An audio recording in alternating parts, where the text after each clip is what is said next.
Magandang araw mga kahabi. So for today's video mag-update lang tayo sa mga kalapati natin. So matagal-tagal nga tayo hindi nakapag-update sa mga kalapati natin at hindi tayo nakakapag-upload sa YouTube channel natin saka sa mga Facebook page natin. So yung lumang Facebook page ko hindi ko nga nabubuksan yan mga kahabi. So sa mga nagme-message sa atin dyan na tropa, hindi ako makakapag-reply kasi matagal ko nang hindi nagagamit yan. So nasa akin naman yung account na yan, kaso hindi ko nga nagagamit ngayon kasi nga nasira yung cellphone na ginagamit ko para dyan. So bibili pa tayo ng panibagong cellphone para magamit nga ulit natin yung Facebook page natin na yan. So matagal din tayo hindi nakapag-video, kahit yung mga manok natin hindi natin nabibidyoan. So ngayon mag-update lang tayo kasi nga pagkatapos ng bagyo, meron ngang namatay na kalapati natin ngayon. So papakita ko sa inyo ito. Yung matandang Morris natin, ayun, no? Ayan, namatay. So sa katandaan, 15 years old nga siya mga kabi nung namatay. Hindi nga siya makakain. So kumbaga parang humina na siyang kumain sa katandaan niya mga kabi hanggang sa mamatay na siya. So pumayat ng pumayat hanggang sa mamatay. So hiniwalay ko pa yan, kaso ganun din. So kung naalala niyo yung video natin, niligay ko nga yan sa loob natin dito. So iniwalay ko pa, pag pinapakain ko nilalagay ko ron. So ang nangyari nga mga kabi, ayan. Ayan, so ito pala yung nangyari sa ano natin, sa mga kalapati natin. Yung choco din natin na pang pooling, namatay na nga rin yun mga kabi. Hindi ko naman sigurado na namatay kasi nga nawala nga yun mga kabi, nakawala sa kulungan. So may bulutong siya sa mata kaya hindi gaano makakita. So hindi pa nakakauwi hanggang ngayon. So pero malamang namatay na yun kasi nga bumagyo nga mga kabi, malamang namatay na rin. At naligaw na mga kabi kasi ang kalapati, tendency niyan pagka hindi nakauwi ng bagyo, talagang namamatay na mga kabi. At alam nyo naman, nagkabulutong yung kalapati natin. Sa previous video natin, makikita nyo yan. So yan yung update natin. Tapos ito, binibreed nga nung kasama natin. Yan. So yung isang matanda natin, 13 years old ata to mga kabi, itong blue bar na yan. Ayun yung nasa kanan. Tapos yung babae, yan nga yung galing kay paring Sadyan na blue bar. So ayang namatay natin na yan mga kabi na kalapati, nga yung matandang Morris natin, yung pinaka ninuno nga ng mga Morris natin.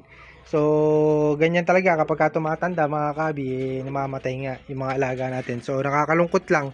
So eto mga kabi yung kinalabasan pala ng mga young bird natin no. So nagkabulutong yung ano natin, young bird natin kasi nga nabagyo yan mga kabi. Alam nyo naman dumaan nga si bagyong Uwan ba? Ano yung pangalan nun mga kabi na bagyo na yun? So tinamaan yung lugar natin at nga hindi gaano naasikaso kasi alam nyo naman ilang araw din yun mga kabi, ilang araw na nag-uulan dito. Ayan, so ayan nga yung naging kulay. So blue bar na white flight yung kapatid niya no. Ito naman yung choco yung isa. Tapos yung puti natin nabagyo, nagkaganyan na itsura, ayan, madungis na madungis. So nabagyo siya mga kabi, yan. So may itlog na ulit sila, hoping na magkaroon na tayo ng purong puti na kalapati. Hindi yung katulad nito mga batik mga kabi. Ayan.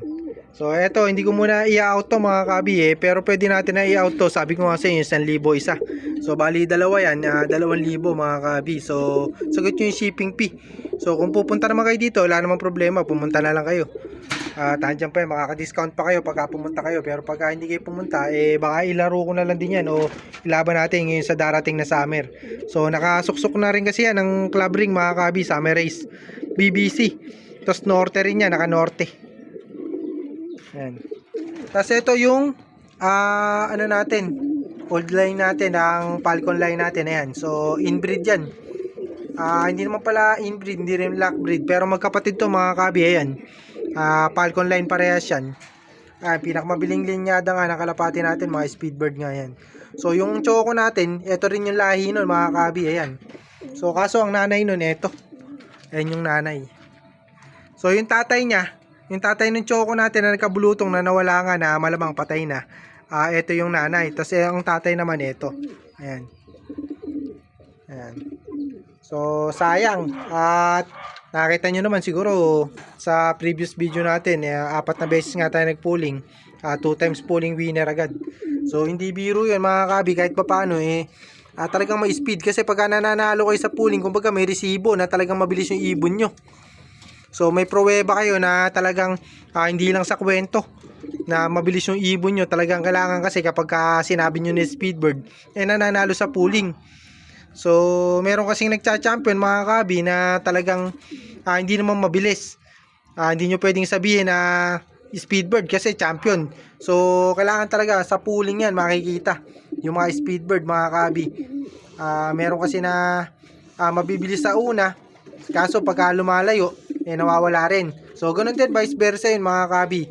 Iba lang talaga yung Speedbird kasi nga mga kabi, ang Speedbird talagang mabibilis o may speed. Yan. So ang pag tinawag kasi na Speedbird, mula malapit hanggang sa kaya niya, so sa kakayahan niya talagang nananalo sa pooling. So meron kasi na mabibilis lang pagka malayo, meron namang mabilis nga sa malayo, mabagal sa malapit. So ang Speedbird mga kabi, mapamalayo, mapamalapit talagang nananalo kahit papano. So para sa akin yun mga kabi. Ayan. So yan yung update natin. Ayan, may itlog na nga sila. Tapos ito yung nagpapares ng kasama natin, yung partner natin. So hindi ko alam kung ano gagawin niya rito. Kung gagawin yung sitter o magpapalabas siya ng anak. Ayan.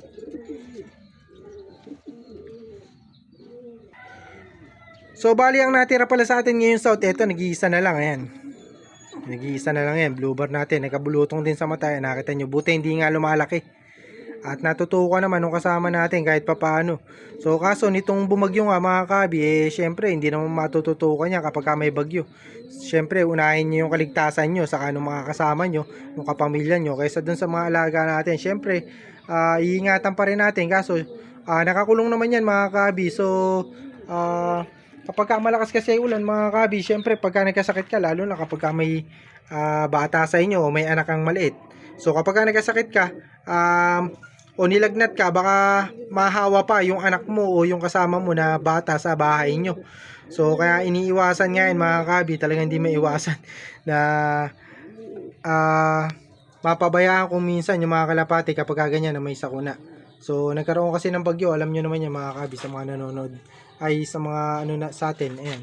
So sa Cebu nga mga kabi, grabe yung nangyari na bagyong Tino. So yung sumunod na bagyo yun, nitong linggo lang mga kabi tumama nga dito sa atin yun. Kaya hindi tayo masyadong nakapag ng kalapati. So ilang linggo rin na umuulan, hindi tayo nakapag-update. So hanggang dito na nga lang mga kabi yung video natin kasi in-update ko lang kayo at namatayan nga tayo ng kalapati. So yun nga, back to breeding na ulit tayo. So sana hindi na lumaki yung bulutong nito no. So parehas yan, kanan at kaliwa may bulutong yan, yung kalapati natin na yung blue bar. So loading niya mamaya, training lang mga kabi kasi sa susunod na Sabado pa may fundraise tayo na sasalihan. Good luck sa atin at good luck sa inyo.